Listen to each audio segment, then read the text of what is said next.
What's up, FA Nation? It is Tuesday, and that means it's time to address the waiver wire. I'm your host, Jen Piacenti, joined today by managing editor at Fantasy Alarm, Jon Impemba. What's going on, Jon? Jen, things are going great. Another gonna be busy week on the waiver wire here. All the injuries again that we're going through. I remember going on last Friday, Alarm After Hours with you and Fancy, and he asked, how many more injuries can we have to the running back position? He's already down to, Devonta Freeman getting hurt. And then we come into this weekend and we lost, like 3 more running backs? It's when we don't think we can get to the bottom of the barrel anymore, we keep on digging. We're scraping. We've even got Jeff Wilson now to the IR, perhaps Devonta Freeman. We don't know if Dalvin Cook is back. We don't know if Aaron Jones will be back. There's just a lot of digging around. Yeah. And we're going to answer questions for you like, should you bid on Wayne Gallman? These are the things we're going to get to today. First, let's do a really quick recap on Monday Night Football, and then we'll kind of go category by category. How's that sound, Jon? Yeah, I mean, there wasn't much to talk about for Monday Night Football. The defenses, I guess, maybe played a big part for those who had rostered them in fantasy, bailed out by the Bears late touchdown there. Both offenses did not really look that good. The top players really didn't show up at all. Matt Nagy today said that he's willing to give up offensive play calling, but he doesn't find that to be a need right now. And I'm saying, apparently he's not watching the same games that we are because the offense for Chicago has been dreadful. It was a tough watch last night. Yeah, I mean, the offense basically didn't score. Nick Foles, no touchdowns.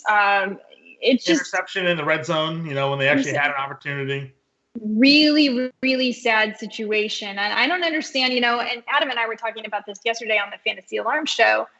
I don't understand how the Chicago Bears are winning. And it seems that once they get up against another winning team and not an NFC East team, that's what's going to prove itself. They're still number 2 in the division after Green Bay, but how long do you think that's going to hold?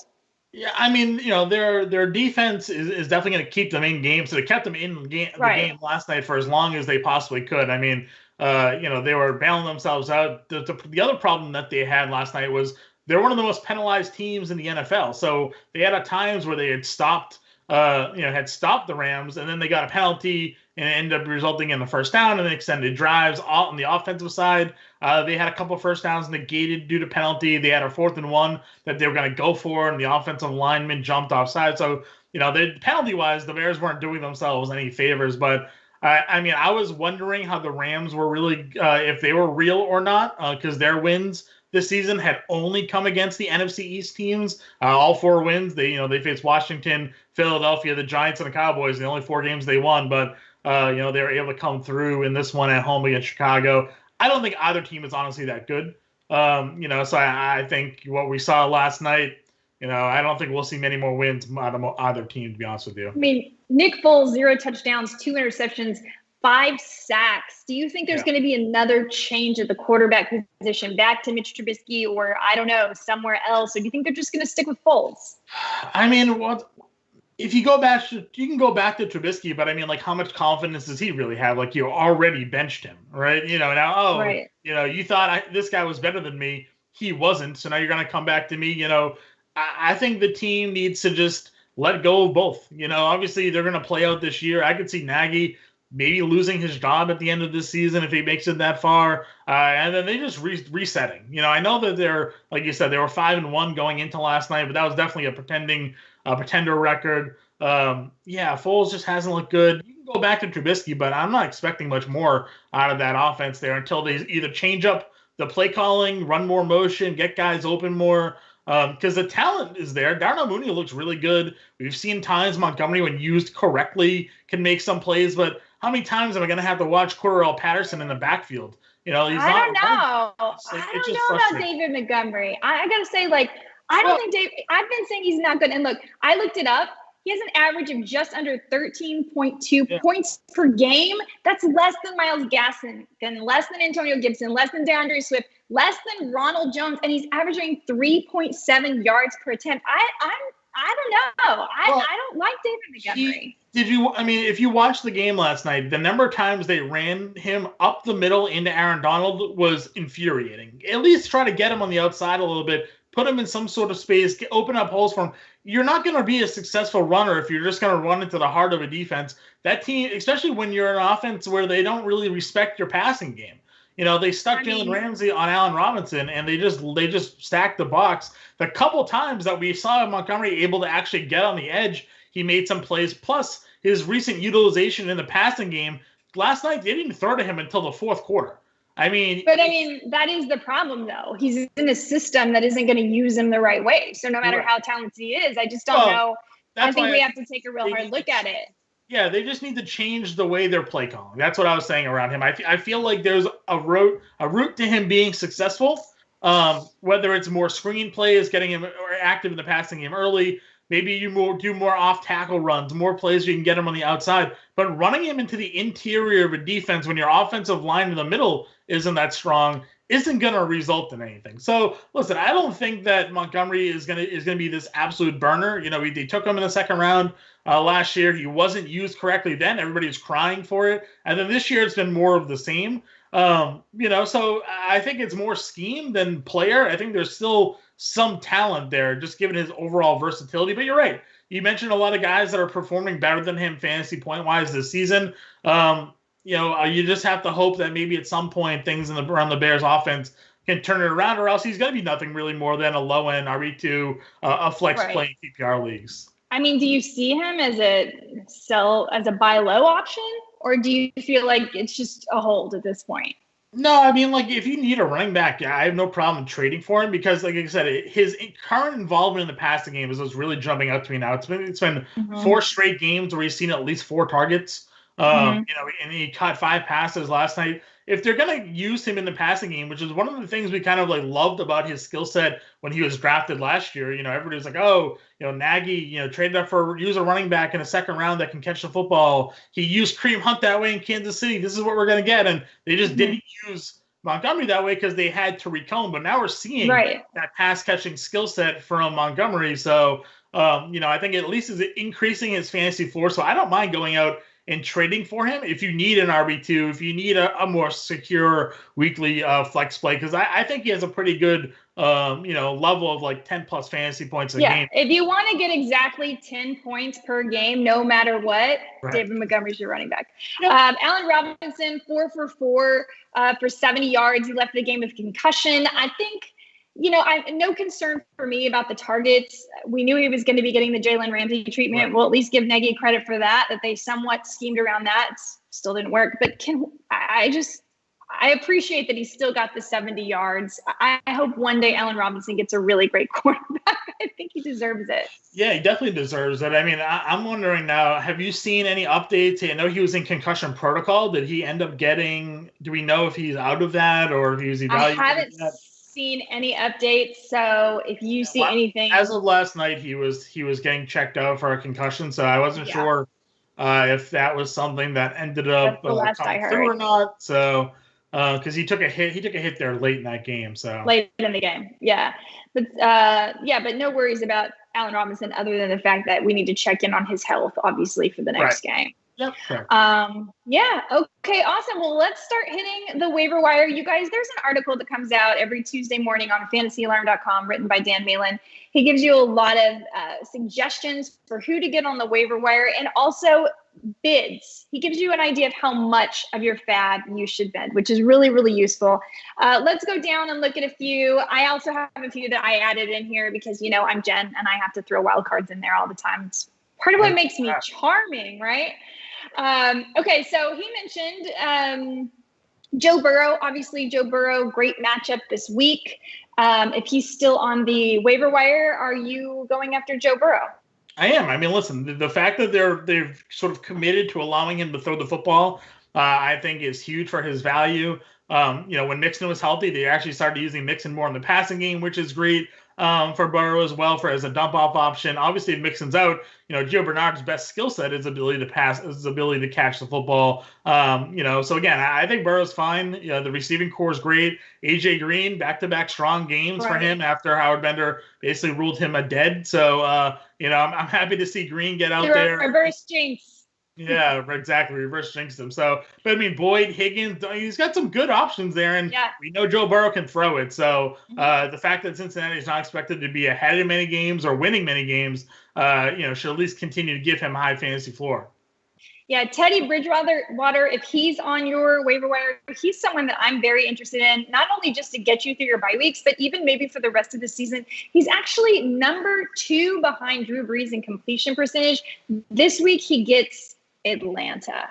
Yeah. So I'm really liking Teddy Bridgewater right now. What are your feelings? I think he's kind of surprised everyone. We thought this was going to be more of a run game with Christian McCaffrey. Now, of course, Christian McCaffrey may be coming back, but I don't see why they would necessarily take the ball out of Teddy's hands. Right, and even if McCaffrey does come back, you have to assume he's going to be limited here. They're not going to give him a ton of snaps. First game back from that injury. No, but I agree with you. I mean, his connection with Robbie Anderson earlier in the year has been fantastic. And then we have actually, I think it's like 3 straight games now for DJ Moore, where he has 93 yards receiving, like crazy stat to be on the number of 93 yards in 3 straight games, 3 touchdowns. He's like the Chris Davis of the NFL. Yeah, right. Let's hope he doesn't have a cliff drop off like Chris Davis had recently. But no, so I mean, he's finally connecting with Moore. So if you're connecting with your top 2 receivers, and now you may be getting Christian McCaffrey back as well, who's an elite pass catcher. I agree with you. I think Teddy Bridgewater is actually a pretty decent ad. Another quarterback that I like, and this is someone that I had touted on drafting late as a QB2 in leagues, is actually Derek Carr. Yes. Carr, number 3 in completion percentage. Yeah, I mean, listen, and I kind of had like an early season Twitter back and forth with James Grande and Sean Mitchell about liking Derek Carr because all he does is complete passes, and they're like, well, he doesn't throw deep, he doesn't have deep down the field, he's more of a dump off guy. But this season he's throwing the ball further downfield, he's making bigger completions. Nelson Aguilar is coming off some strong games. He has Ruggs, he's connecting with Waller, and then he has Cleveland this week, where we just saw Burrow like throw all over that team. So I think adding Derek Carr this week is a pretty solid ad. I agree, and I'm rolling him out in a couple of 2 quarterback leagues. I agree with you about Derek Carr. He was one of my picks for a sleeper pick as well. And one more I want to throw out there is handsome Jimmy Garoppolo facing Seattle this week. The Seattle secondary absolutely loves to surrender points, and they've surrendered the most points to the quarterback position as of this week too, thanks to that Arizona game. So I think that this could be a week that Jimmy G has a big game. I know he doesn't have very many, but this could be the time. So definitely worth a stream. Yeah, again, if you're at a bye week scenario, maybe you had Kyler Murray as your quarterback. He's on a bye week this week. You need to replace him. Or Deshaun Watson. Yeah, Watson. Jimmy G is going to be fine in this matchup just because of the matchup. Now, again, he faced New England last week.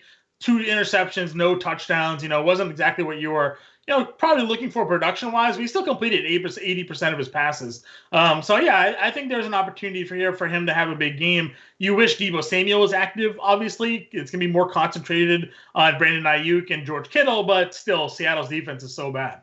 Well, that's absolutely the perfect thing to talk about next.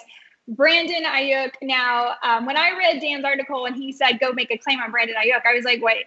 Brandon Ayuk is available in what leagues? Oh my gosh. If Brandon Ayuk is available, you have to go now and get Brandon Ayuk. I absolutely love this guy. I have him in a ton of leagues. But apparently he is available. He has this wingspan and this catchability that's absolutely incredible. With no Deebo Samuel, we saw what he did last week. Would he have a touchdown and 103 yards? 115. 115 yards and a touchdown last week. Now we know there's no Deebo Samuel. Again, as we talked about, this is the Seattle secondary. The wide receivers should have a great day. You might also want to look at deeper cuts. Kendrick Bourne, we can go down the list here. But Brandon Ayuk is the guy that you're going to want the rest of the season, in my opinion, and certainly in your dynasty leagues. Yeah, he's my number 1 claim of the week. I grabbed him in a lot of best ball leagues early on because we were dealing with that Deebo Samuel injury in the offseason. Right. So grabbing a guy like Ayuk was just where he was going in drafts just made a lot of sense. And he's been a really solid rookie, and now he's got an opportunity to be the wide receiver 1, probably the number 2 target in this offense while Deebo's out. Yeah, I absolutely love him. So let's go further into some wide receivers. Nelson Aguilar, are we buying it? I mean, before this, he had 2 touchdowns, but he had like 3 targets. But this week, 9 targets, and the third week in the row, he gets into the end zone. So are we finally buying into Nelson Aguilar? I'm going to bite because I like the snap percentage, right? Like, he's not a guy that at least is only on the field for like 50%, and he's, making most of what his opportunities are. He's been on the field for 80+% of the snaps over the last 4 weeks. And like I said, this is a really good matchup against Cleveland to throw the football. Cleveland's run defense actually isn't awful. So, wonder how Jacobs is going to, handle this week, after being shut down last week against Tampa. They may be forced to the air. And yeah, like I said, we just saw Joe Burrow throw all over that defense. And not even like the studs come through. Rashad Higgins was a guy that came through as a deep threat. So I think adding Aguilar is going to be fine. I definitely think you still need to sort of temper your expectations because, like you said before, this week he only had seen more than 4 targets. Well, he hadn't seen any more than 4 targets in a single game. So they went to him often in this one, but they were also down. They had to throw a lot. So I like him as a speculative ad. I wouldn't go ahead and think he's all of a sudden going to give me 5 for 100 and a score every week, right? Right. Okay, and we would be remiss if we didn't discuss the OBJ injury. Heartbreaking. It's just terrible to see, even if you're not an OBJ fan. Really heartbreaking. I'm sorry. My condolences, John. But that does, of course, leave an opening for someone to get bumped up. We know Jarvis Landry's been dealing with an issue. Do we see a real path to playing time for Rashard Higgins, or is this a Donovan Peoples-Jones situation? Who's the receiver you like here? No, I do like Higgins, and I went over this with Justin Fensterman on Alarm After Hours last night. Higgins has actually been on this team for a while now. He entered the league in 2016, and it was a couple of years ago. In 13 games, he had almost 600 yards receiving as like the wide receiver 2 on that team. So, he's proven capable of producing in start areas.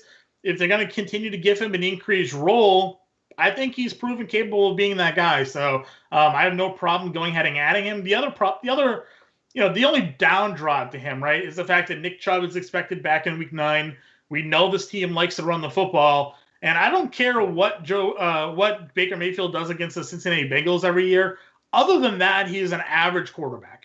I looked it up today. 26% of his career touchdown passes have come against the Cincinnati Bengals. More than half of his touchdowns this season have come against the Bengals. So, yeah, he's beating bad football teams. But other than that, Baker Mayfield is still an average at best quarterback. So I'm not willing to just average at best quarterback who, I had to look this up, he's actually on pace for 34 touchdowns this year. I know. That cannot be sustainable, right? No, well, he got the big boost by having 5 touchdowns. 5 in one game. Now, the one thing, I've been in arguments with Baker Mayfield defenders this year. They're still out there in force. They do have a relatively easy schedule, right? The Raiders, bye week, Texans, Eagles, Jaguars, Titans you can throw on. The only tough matchup that they really have in terms of fantasy scheduling will be the Ravens in Week 14. Their playoff schedule is the Giants and Jets in Week 15 and 16. So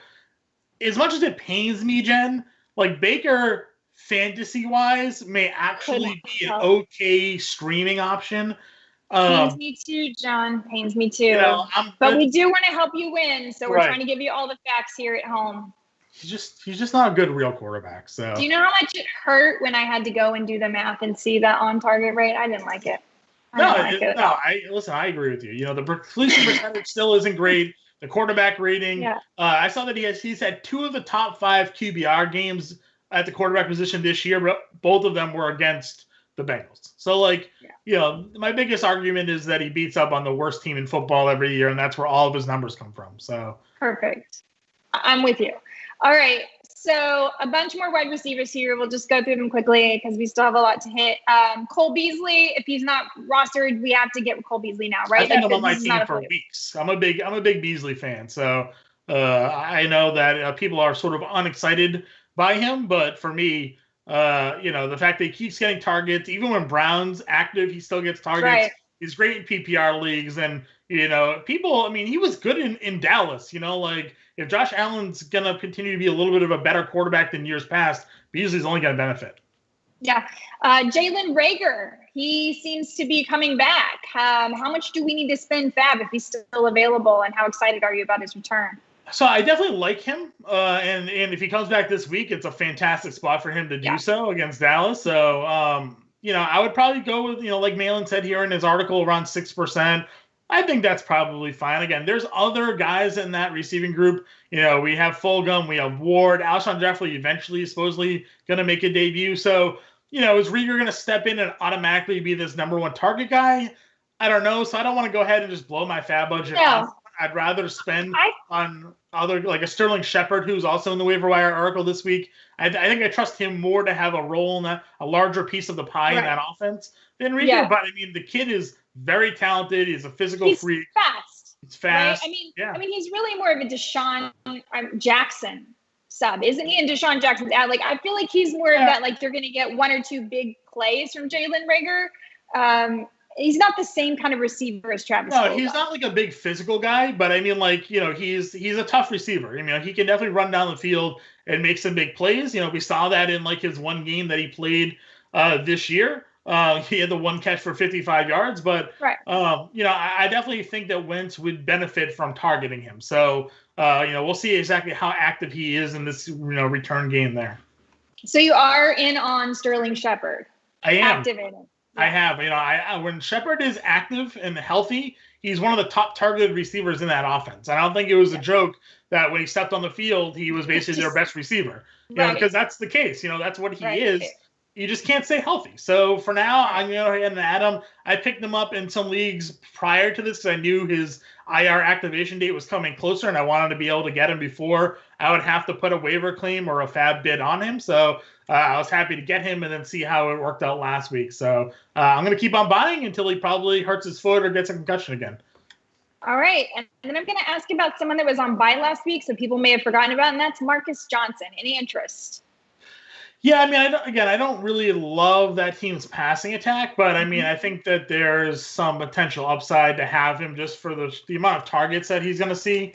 Again, it's tough to, look at how Philip Rivers has, played this year and then I definitely want parts of that team's passing offense. But again, against the Bengals, he had 100 yards on 8 targets before their bye. Now he gets Detroit this week. It's a good spot for him. Okay, we're going to jump over to running backs now. Pretty big mess at the running back position, as it seems to always be. Lots of question marks, lots of I don't know if we need a decision tree here. Like, if Chris Carson is out, go to Carlos Hyde. If Carlos Hyde is out, go to Travis Homer, unless he still has a knee contusion, in which case you go to DJ Dallas. Did you guys get that? Yeah, because it's kind of like this. But that's where we are. So it's a little tricky. And what you may want to do is just put Fab bids in on a few of these bigger guys, and then see if you can just pick some guys up later as we get more information, more of a deep ad later. But I think the number one ad for this week has to be Chase Edmonds, right? If he's available. Yeah, and I agree with you 100%. I do question exactly how available he would be. I think in PPR leagues, he's probably scooped up in a lot of leagues. It's how involved he was in the team's passing game. Plus, I mean, Edmonds has been hyped up now for a couple of weeks as maybe taking over for Kenyon Drake. So if you're in a 10-team league, Edmonds is probably still floating out there. I imagine 12-team leagues, maybe in half of them, he could be available. I don't know if he's there in 14-team leagues. If he's still floating around, he's definitely not there. League, spend your whole budget probably. Yeah. If he's there, you got really lucky. But he's definitely a guy you have to add. I mean, he already had standalone value regardless.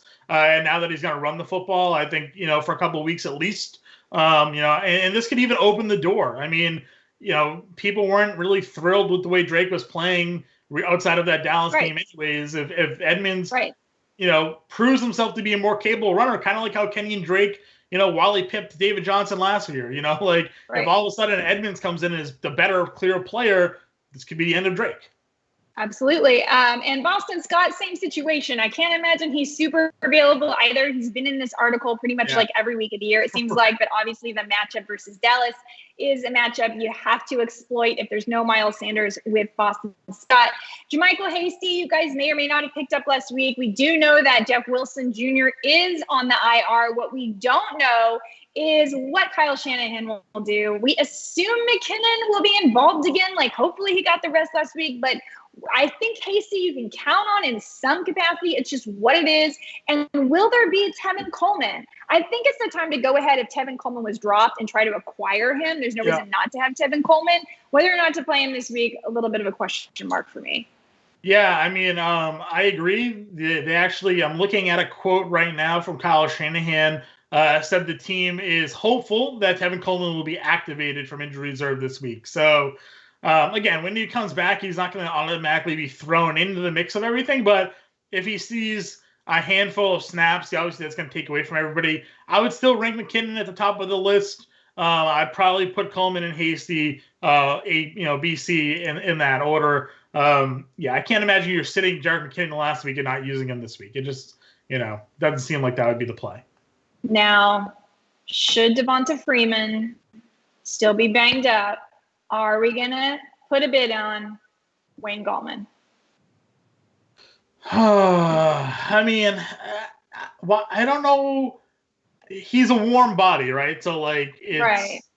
But we haven't seen this Giants offensive line or really a running back behind this offensive line have any sort of success this year, right? So while I understand Gallman looked okay last week, I'd put a small bid on him if you were a Freeman owner, and you need the guy. But he's not someone I'm picking up like, ooh, Wayne Gallman's all of a sudden going to get carries. Let's start him. He's nothing more than a flex for me. Good, I agree. So it's Zach Moss. If he's still available, I think it's time to go ahead and, in a very deep league, have Zach Moss. He seems to be getting the exact same amount of carries as Devin Singletary at this point, neither of which are very effective and neither of which are very exciting. But again, we're talking deep leagues, and I think Moss can get some goal line carries. Agree there, or are you done with all of the Buffalo run game? I would be more bullish on Moss than I would be Singletary, because Singletary's had an opportunity while Moss was out and he didn't do much with it. Right. Now we're going to see what Moss can do with the opportunity and, maybe a better matchup for him. They do get New England this week. New England has not stopped the run at all. They haven't. And Moss was actually okay last week and he was using the running game. Mm-hmm. So I would take Moss over Singletary, picking the two. DJ Dallas, is he someone you would bid on or would you wait? I mean, I would definitely take a small bit on him. I wouldn't go overboard, because there's at least a likelihood that he ends up having carries. And at the very least, he was using the passing game last week, 2 catches in that one. So a very small bid for me for DJ Dallas. And, Benjamin in deeper leagues, any interest? I think, if anything, I would rather take Benjamin over taking Dallas there, knowing that Drake is going to miss time. That there's going to at least be an opportunity for Benjamin to be a spell back, be a change of pace back, and get involvement there. So I would definitely take Benjamin for sure. Absolutely. All right, only a few minutes left. So we're going to jump over to the tight end position. I personally think the number one tight end target this week is probably Richard Rodgers versus Dallas. Who's your number one pick? Yeah, I mean, Rodgers is a good one. Dallas, they did allow the touchdown last week to Logan Thomas. Typically, Leighton Vander Esch has been a really good cover linebacker on the tight end spot, so I've been down on them. If Trey Burton is still available, I would go Trey Burton as my top tight end play. I did like what I saw from Harrison Bryant. I own Harrison Bryant in some dynasty leagues that I drafted this year. I had asked Andrew Cooper, Ted and Whisper, about him this week for DFS, and he was kind of unsure because he's a rookie and how they would really integrate him, but then he caught 2 touchdowns. So, with all the injuries there, Bryant certainly is a pass-catching tight end, one of the best pass-catching tight ends that even came out of the draft. So I think Burton or Bryant for me. Rodgers, I like, but I'm still a little iffy, especially if other receivers are becoming available this week.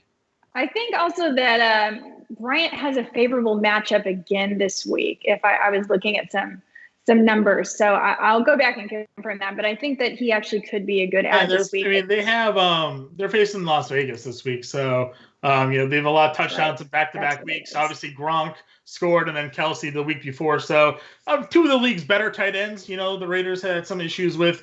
But I mean, no, I agree with you. If Bryant's going to go out there and be involved in the team's passing attack. And we saw this, and this was the trend that kind of led me to think about Bryant in the first place, was the previous 3 weeks, Austin Hooper had started seeing an uptick in his targets. So it's as if the offense was starting to maybe run some more schemes to get easier throws for Baker to the tight end that maybe was open. And then we saw Bryant come on and get 5 targets in his own right. So sort of picking up right where Hooper had left off. So, I mean, it makes sense to me, especially now with no OBJ. Jarvis Landry's banged up. As we've said over and over again, we don't think Baker Mayfield's that good of a quarterback on a lot of 2 tight end sets.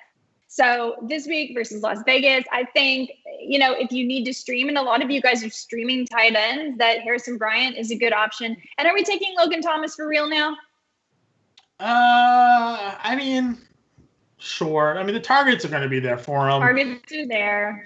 So and it's just whether or not Kyle Allen feels like, being accurate or not this week. So I also don't want to overreact to games against Dallas. So, their defense is just so far and away worse than everybody else's that they make everybody.